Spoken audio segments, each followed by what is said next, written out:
Hair style ಅಂತ ಯಾರು ಸುಧೀರ್ ನೀವು ಹೇಳಿದ್ದ? ಸುಮ್ಮನಿತ್ತಪ್ಪ ಹೇರ್ ಇಷ್ಟು ದಿವಸ ಎಲ್ಲರೂ ಸುಮ್ಮನಿದ್ರು. ಈಗ ನಾಳೆ ಮತ್ತೆ ಸೋಷಿಯಲ್ ಮೀಡಿಯಾದಿಂದ ಶುರು ಮಾಡ್ತಾರೆ. ಈ ದೇಶನ ಬರ್ಬಾದ್ ಏನಾರು ಮಾಡಿದ್ರೆ ಅದು ಸೋಷಿಯಲ್ ಮೀಡಿಯಾ ಅನ್ನೋದನ್ನ ನೆನ್ಪಿಡ್ಕೊಳ್ಳಿ ನೀವು. ಶಿಕ್ಷಣ ಸಚಿವರಿಗೆ ಕನ್ನಡನೇ ಬರಲ್ಲ ಅಂತ ಹೇಳಿ ಹೇರ್ ಸ್ಟೈಲ್ ಅಂತ ಯಾರು ಸುಧೀರ್ ನೀವು ಹೇಳಿದ್ದ? ಸುಮ್ಮನಿತ್ತಪ್ಪ ಹೇರ್ ಇಷ್ಟು ದಿವಸ ಎಲ್ಲರೂ ಸುಮ್ಮನಿದ್ರು. ಈಗ ನಾಳೆ ಮತ್ತೆ ಸೋಷಿಯಲ್ ಮೀಡಿಯಾದಿಂದ ಶುರು ಮಾಡ್ತಾರೆ. ನೀವು ಸುಮ್ಮನಿರೋದನ್ನ ಮಲಗಿಸ್ಬೇಕು. ನೀವು ಹೋಗಿ ಈ ಹಾವಿಗೆ ತಲೆ ಮೇಲೆ ಹೊಡೆದ್ರೆ ಇನ್ನು ಸುಮ್ಮನಿರ್ತದೆ, ಬುಸ್ ಬುಸ್ ಅಂತ. ಆ ಸೋಷಿಯಲ್ ಮೀಡಿಯಾ ಈ ದೇಶನ ಬರ್ಬಾದ್ ಏನಾರು ಮಾಡಿದ್ರೆ ಅದು ಸೋಷಿಯಲ್ ಮೀಡಿಯಾ ಅನ್ನೋದನ್ನ ನೆನ್ಪಿಡ್ಕೊಳ್ಳಿ ನೀವು. ಯಾವತ್ತೂ ಕೂಡ ಅದಕ್ಕೆ ತಲೆ ಬಾಗಿಸ್ಬಾರ್ದು. ಇವತ್ತು ಸೊಸೈಟಿಯಲ್ಲಿ ಅದು ಭಾಳ ಕೆಟ್ಟ ಹುಳ ಆಗಿದೆ. ಈಗ ನನ್ನ ಬಗ್ಗೆ ನಾನು ಅವಾಗ ಏನು ಮಾಡಿದೆ, 1 ವರ್ಷ ನನಗೆ ಈ ಇಲಾಖೆ ಭಾಳ ಕಷ್ಟ ಅಂತೇಳಿ ಕಲಿಯೋಕ್ಕೆ ಹೋದೆ. ಅವ್ರು ಏನೂ ಸಿಗಲಿಲ್ಲ. ವಿರೋಧ ಪಕ್ಷದವರು ನನ್ನ ಹೇರ್ ಸ್ಟೈಲ್ ಬಗ್ಗೆ ಮಾತಾಡಿದರು. ನನಗೆ ಕನ್ನಡ ಚೆನ್ನಾಗಿ ಮಾತಾಡ್ತೀನಿ, ನಿಮಗೆಲ್ಲ ಚೆನ್ನಾಗಿ ಗೊತ್ತಿದೆ, ಆಮೇಲೆ ನೀವು ಹೇಳ್ತೀರಾ. ಆದರೆ ನೀವು ಸೋಷಿಯಲ್ ಮೀಡಿಯಾಗೆ ಹೋಗ್ರಿ, ನಂದು ಬರೀ ಕನ್ನಡದ ಬಗ್ಗೆನೇ ನನಗೆ ಮಾತಾಡೋದು. ನಾನು ಅದಕ್ಕೆ ಹೇಳ್ತೀನಿ, ನಾನೇನಾದ್ರು ಕನ್ನಡ ಓದೋದು ಮಾತ್ರ ತಪ್ಪು ಓದ್ತೀನಿ. ಅದು ಸ್ವಲ್ಪ ಕಷ್ಟ ಆಗ್ತದೆ, ಯಾಕೆಂದರೆ ಶಿವಮೊಗ್ಗದಲ್ಲಿ ಓದಿದೆ. ಶಿವಮೊಗ್ಗದಿಂದ 1 ವರ್ಷ ಭದ್ರಾವತಿಯಲ್ಲಿ ಹಾಕಿದ್ರು ನನಗೆ.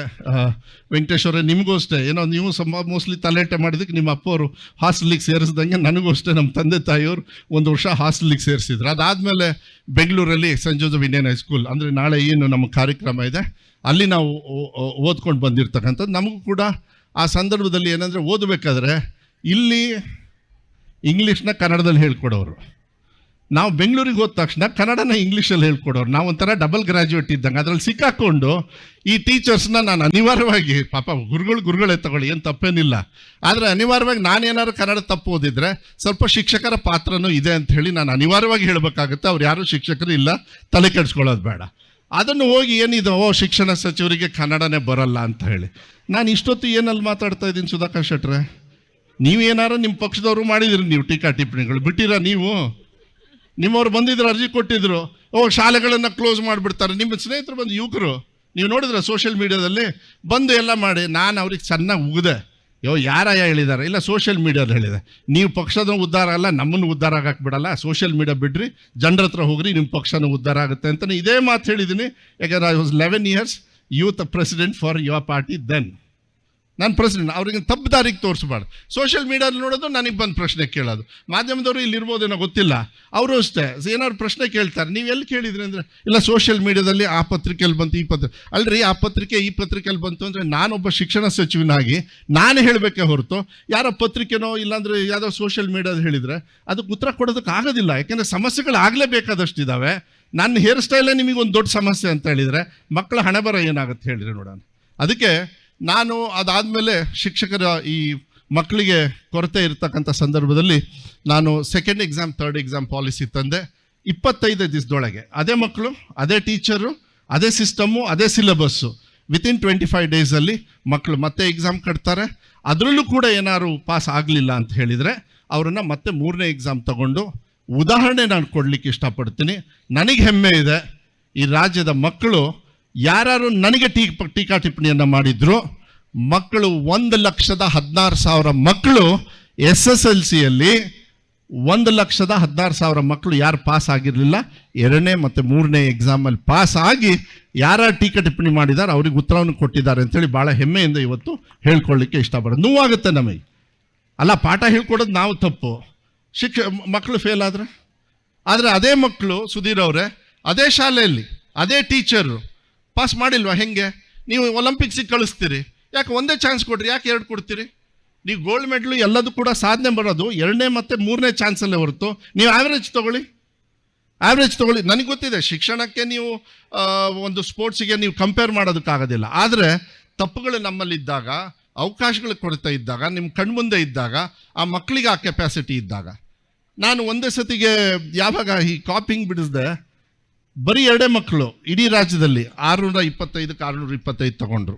ಅದು 2024ರಲ್ಲಿ. ಆದರೆ ನನಗೆ ಹೆಮ್ಮೆ ಇದೆ, ಈ ಸತಿ 625ಕ್ಕೆ 625 ಸುಮಾರು 51 ಮಕ್ಕಳು ಇವತ್ತು ರಾಜ್ಯದಲ್ಲಿ ತಗೊಂಡಿದ್ದಾರೆ.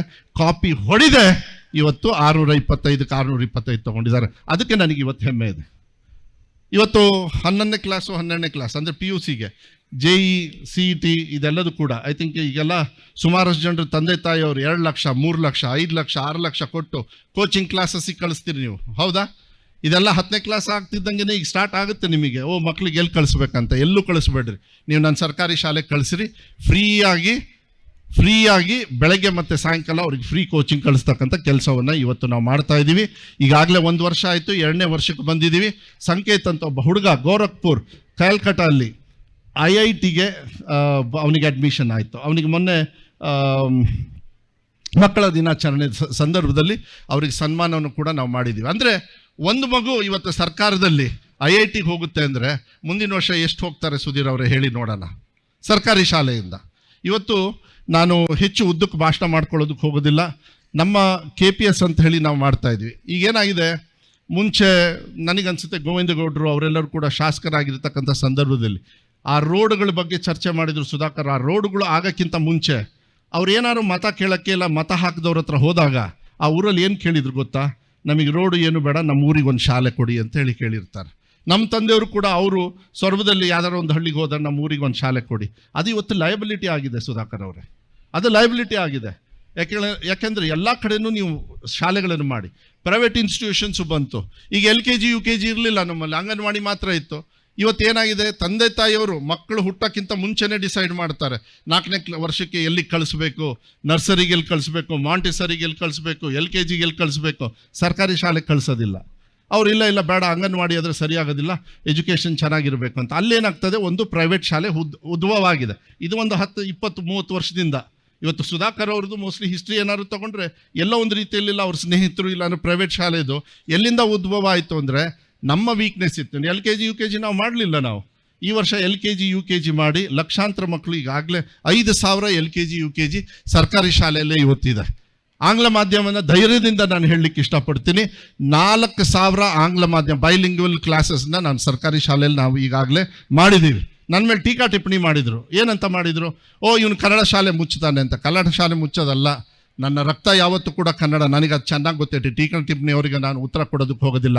ಆದರೆ ಮಕ್ಕಳ ಭವಿಷ್ಯ ಎಲ್ಲಿದೆ ಅಂತ ಹೇಳಿದರೆ ಅದು ಬೇರೆ ಮಾಧ್ಯಮದಲ್ಲೂ ಇದೆ. ಅದಕ್ಕೋಸ್ಕರ ನಾವು ಮಕ್ಕಳ ಭವಿಷ್ಯಕ್ಕೋಸ್ಕರ ಏನು ಕೊಡಬೇಕು ಅದು ಸರ್ಕಾರಿ ಶಾಲೆಯಲ್ಲಿ ಕೊಡ್ತಕ್ಕಂಥ ಒಂದು ವ್ಯವಸ್ಥೆಯನ್ನು, ಆ ಕೆಲಸ ಕಾರ್ಯಗಳನ್ನು ನಾವು ಮಾಡ್ಕೊಂಡು ಬರ್ತಾ ಇದ್ದೀವಿ. ಈ ರೀತಿಯ ಇನ್ನಷ್ಟು ವಿಡಿಯೋಗಳು ನಿಮಗೆ ಸಿಗಬೇಕೇ? ಹಾಗಾದ್ರೆ ಈಗಲೇ ನ್ಯೂಸ್ ಮಲ್ನಾಡ್ ಚಾನೆಲ್ನ ಸಬ್ಸ್ಕ್ರೈಬ್ ಆಗಿ, ಕೆಳಗಿರೋ ಸಬ್ಸ್ಕ್ರೈಬ್ ಬಟನ್ ಮೇಲೆ ಕ್ಲಿಕ್ ಮಾಡಿ ಉಚಿತವಾಗಿ ಸಬ್ಸ್ಕ್ರೈಬ್ ಆಗಿ. ನಿಮ್ಮ ಒಂದೊಂದು ಸಬ್ಸ್ಕ್ರೈಬ್ ಕೂಡ ನಮಗೆ ಬೆಂಬಲ, ಸ್ಫೂರ್ತಿ.